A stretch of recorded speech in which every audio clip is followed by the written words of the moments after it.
A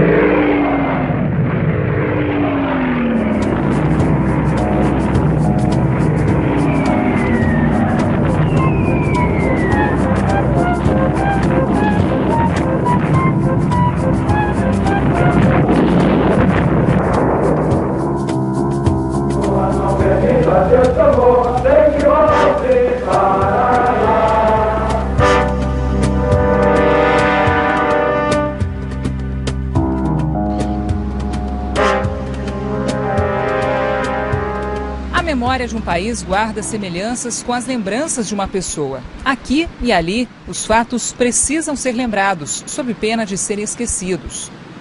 A imponência do monumento erguido no meio de um parque no Rio de Janeiro parece indicar que o motivo pelo qual foi construído jamais seria esquecido. Mas não é bem assim. Você sabe por que foi construído, em homenagem a quem foi construído esse monumento grandão aqui? Não, cabeça, agora você me pegou de surpresa. Como fim de serviço, agora até um pouco esquecido. Eu também não sei. Nós nem somos daqui. Não.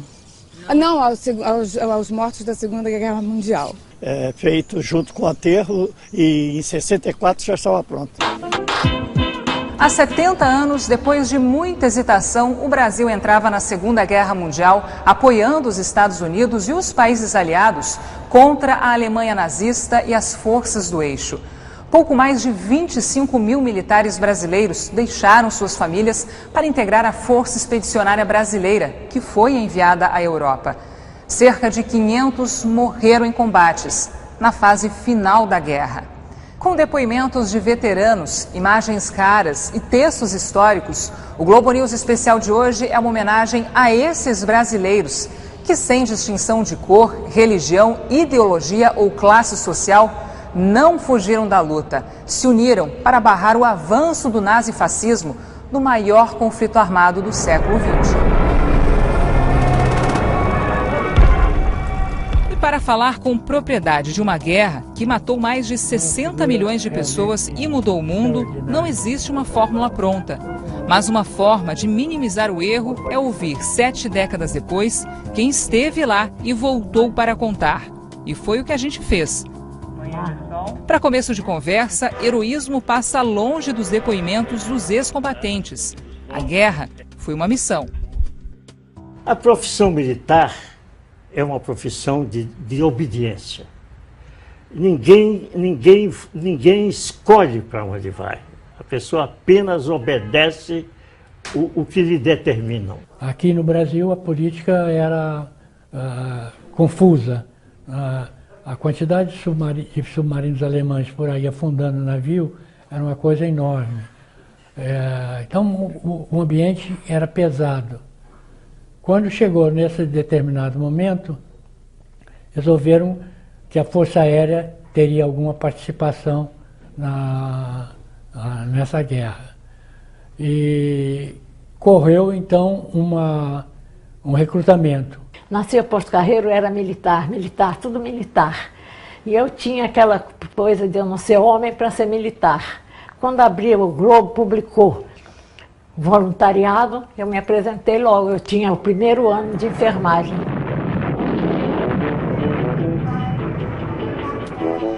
Outra forma de alimentar a memória é tentar ficar perto dos fatos. É buscar gente apaixonada pelo tema, que tem uma relação especial com os fatos e histórias para contar. Gente como João Baroni, mais conhecido como baterista do Paralamas do Sucesso. Mas hoje, aqui, ele é o autor de livros e filmes sobre o papel dos brasileiros na guerra e filho de um ex-combatente integrante da FEB. Existe importância em preservar tudo que diz respeito à história do nosso país, sendo que a participação na Segunda Guerra é um dos muitos temas que passaram muito batidos. Assim, por alguma razão a gente tem essa coisa quase que inserida, né, na cultura brasileira, que é esquecer a sua própria história, que é uma coisa triste, né? A gente não dá valor à nossa própria história. Mais uma maneira de fazer desta homenagem um documento é buscar registros dessa epopeia da FEB, escritos durante a guerra por gente acima de qualquer suspeita, como Rubem Braga. Afinal, o escritor capixaba foi um dos colaboradores do jornal Cruzeiro do Sul, uma das principais fontes de informação dos pracinhas na Itália.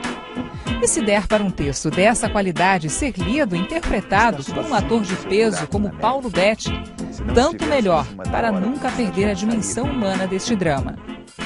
A artilharia, os aviões, os tanques e tudo mais apenas ajudam a fazer a guerra.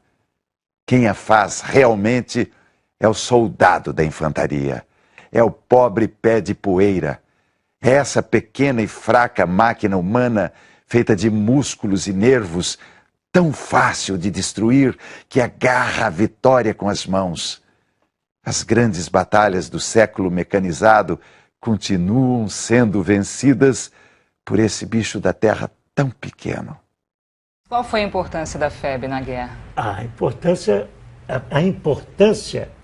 foi a presença. A importância bélica, a importância militar, é óbvio que uma divisão não pode pesar no cômputo final de vitórias e derrotas, não pode ter uma significação muito importante. Teve uma significação muito importante para nós, tá? Muito importante porque assinalou a presença do soldado brasileiro na Grande Guerra. Muita gente, quando fala na Segunda Guerra Mundial, pensa em operações incríveis, no desembarque na Normandia, na frente oriental, lá os russos, né, capinando baixo, né, até chegar em Berlim. E aí quando você fala no fronte italiano, você... pois é, mas não era uma guerra terrível, era uma guerra braba mesmo, o couro estava comendo ali, os alemães estavam em cima dos morros e ninguém chegava perto. Inclusive, pela Itália, era uma das estratégias dos aliados para chegar até a Áustria e Berlim. E aí a guerra mudou de eixo, mas a guerra continuou ali. Os alemães mantiveram tropas ali que poderiam estar lutando lá em Berlim ou lá na Rússia. Então houve uma mobilização importante ali, realmente, para poder a guerra continuar. E foi o que aconteceu. Eu não sabia o que esperava aqui de volta, né? Mas com o que eles apresentavam, eu achava que eles iam ficar senhores do Brasil, pelo valor deles. Mas isso aí ia depender de muita coisa, né? Como até hoje vocês veem que não é uma coisa, não dão essa importância ao veterano de guerra. E, no entanto, eles eram de um valor extraordinário. Além do inimigo alemão, os brasileiros que foram para a Itália tiveram que enfrentar inimigos menos óbvios, mas igualmente perigosos. Inimigos como a falta de estrutura e o medo. Eu vi o pânico no combate. Vi. É uma coisa indescritível. Inenarrável o pânico. Então, eu vi o pânico. Então, vi a minha admiração pelo homem brasileiro superar tudo isso. Medo foi uma coisa que abalou muito. Houve gente que teve medo e dominou o medo e foi. Mas colegas nossos, tivemos colegas que, eu tive dois, que tiveram medo, mas nunca negaram uma missão. Outra coisa que é patente assim com a história do Brasil na guerra é a falta de infraestrutura, né? No Brasil tudo se deixava para depois e parece que até hoje é assim, né? Então, se a gente for olhar 70 anos atrás, ainda tem um monte de coisa que a gente está repetindo, né? Os erros são reincidentes, né? O Brasil tem muito que aprender com o que a gente passou durante a Segunda Guerra Mundial. E começaram os preparativos para ir para a guerra. Isso teve várias etapas, momentos difíceis, preparação difícil, incipiente, e as coisas, as perspectivas não eram das melhores. Eram realmente de arrepiar, pensando que esses homens iam para a guerra na Europa, ao lado dos americanos, integrar o 4º Corpo de Exército americano, o 5º Exército americano, e combater com um grande combatente, que era o soldado alemão. Inicialmente, as roupas eram as roupas brasileiras, né? Eram roupas brasileiras que foram substituídas pelas americanas. Quer dizer, no final, todo o nosso equipamento passou a ser americano. É preciso pensar que nessa ocasião o Brasil não tinha qualquer indústria. Tudo que nós tínhamos, tudo que o soldado usava, era ou importado ou cedido pelos americanos. As viaturas, tudo era equipamento totalmente estrangeiro. Então a adaptação disso, principalmente porque, uma adaptação muito difícil, porque nós vimos de um exército montado à francesa e agora começávamos a lutar na frente europeia com um exército montado à americana.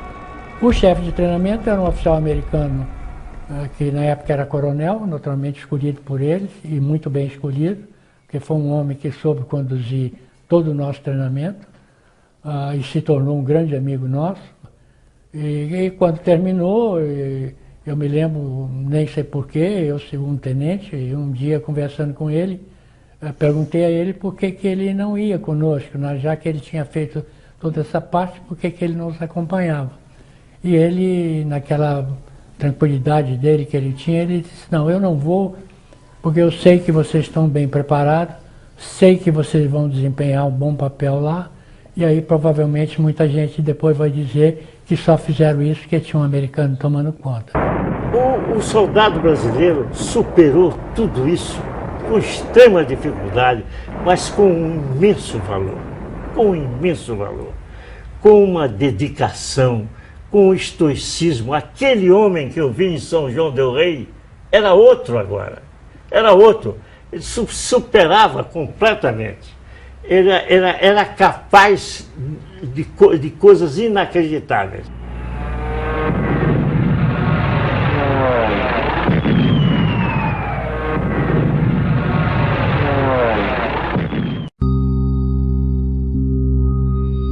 Com a ajuda das forças brasileiras, os nazistas foram sendo forçados a abandonar posições conquistadas.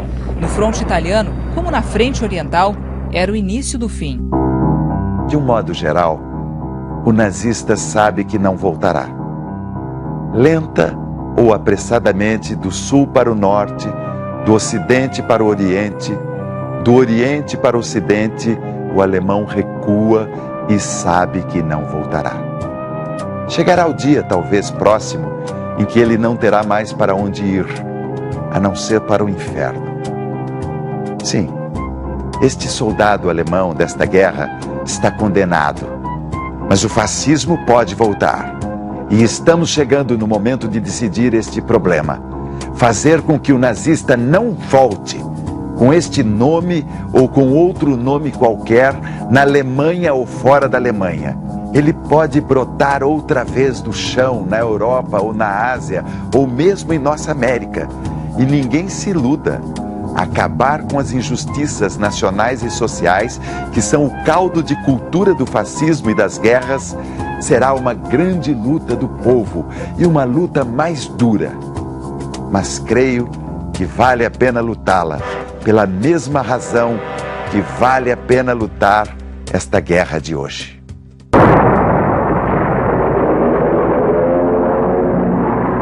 Para nossa sorte, morreram poucos brasileiros, realmente, se a gente for fazer uma comparação, mas existia muito mais americano para morrer do que brasileiro. A gente mandou só 25 mil, os 470 e poucos que morreram corresponde, durante os 8, 9 meses que a gente lutou, a 2 caras morrendo por dia. Quer dizer, é uma guerra. Enfim, foi gente lá morrer, era bala de verdade, era sangue de verdade, né?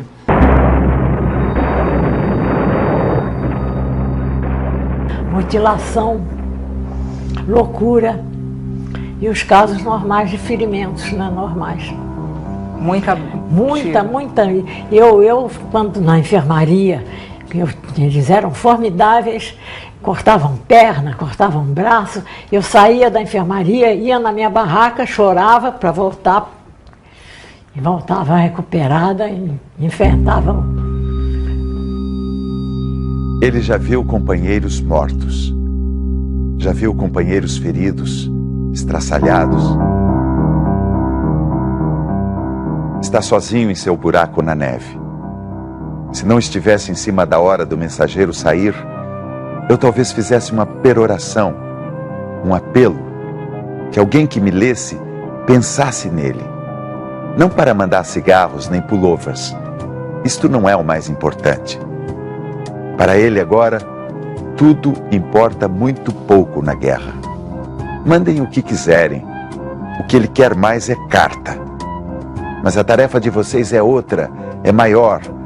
Vocês são responsáveis pelo país dele, para onde ele voltará.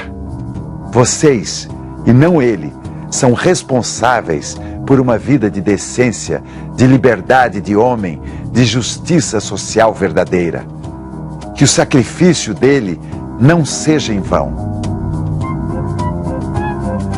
E quem se arrisca a dizer que esse sacrifício não foi em vão? O fato indiscutível é que a guerra foi vencida e os brasileiros estavam entre os vencedores. Então saiu no alto-falante, "The war is over".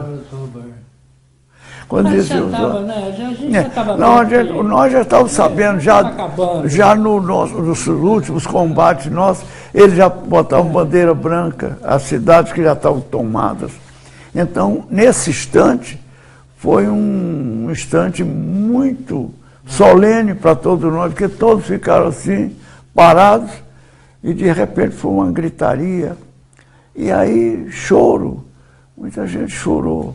Entendeu? Um no ombro do outro chorou. Viu dar tiro para cima. Foi uma alegria fora do comum. Esse último dia da guerra. A paz. A paz. População inteira na rua, tudo de lenço branco. Quer dizer, era um negócio monumental, né? Porque, poxa, depois de tantos anos, de uma hora para outra acaba aquele coisa. Foi uma sensação muito grande mesmo. Na volta para casa, com a guerra vencida, o dever cumprido, os integrantes da FEB tomaram rumos distintos, às vezes opostos.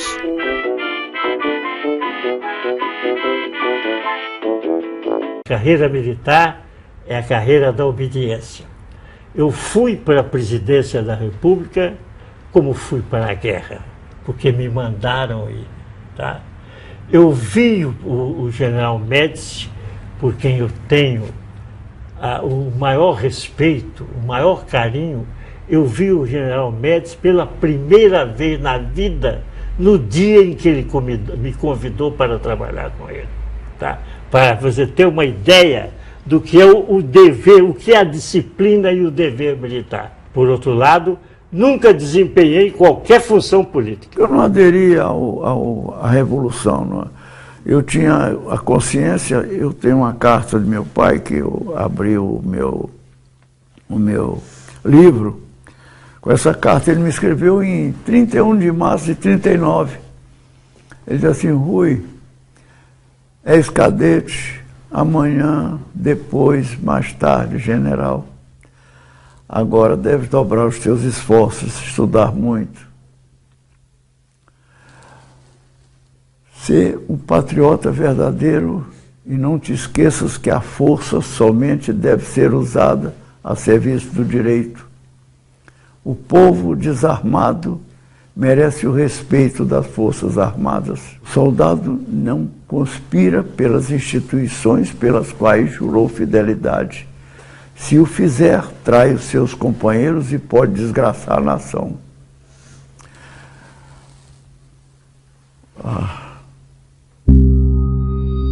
De uma forma ou de outra, a epopeia da FEB e a própria guerra deixaram suas lições e as mais variadas conclusões. Enquanto um homem for dono deste campo, e mais daquele campo, e outro homem se curvar, jornada após jornada, sobre a terra alheia ou alugada, e não tiver de seu nem o chão onde vai cair morto, esperem a guerra. Ela explodirá, e enquanto não explodir, estará lavrando surda. O homem rico lutará contra outro mais rico que quer ficar ainda mais rico. Ou contra o menos rico, que também quer ficar mais rico, ou que não quer ficar ainda menos rico. E o homem pobre lutará por ele ou contra ele. Lutará para não perder o pouco que tem, ou lutará porque não tem nada a perder. Então, acho que a história do Brasil na Segunda Guerra, a história da FEB, do brasileiro em combate, ela vem explicar para muita gente que a gente consegue fazer o que a gente quiser fazer, né? A gente é capaz de fazer tudo, é só a gente ter condição de fazer isso, né? Do momento em que deram condição para o brasileiro lutar, ele lutou bem. E os insucessos que a gente teve na guerra não foram diferentes do americano, do inglês, do russo, né? Quando a guerra começou. Ninguém estava preparado para a guerra, né? E ai dos mortos, que faremos dos mortos? Podem rezar missas aos potes para que as almas deles se salvem, mas eles não querem isso. Eles querem saber de nós. Eles nos vigiam. Eles vigiam o nosso reino da terra. Foi por esse reino que eles morreram. Estão espantados. Querem saber por que morreram, para que morreram. Eles morreram muito jovens, quando ainda queriam viver mais. Não gostaram da própria morte. Por isso, não gostaram da guerra.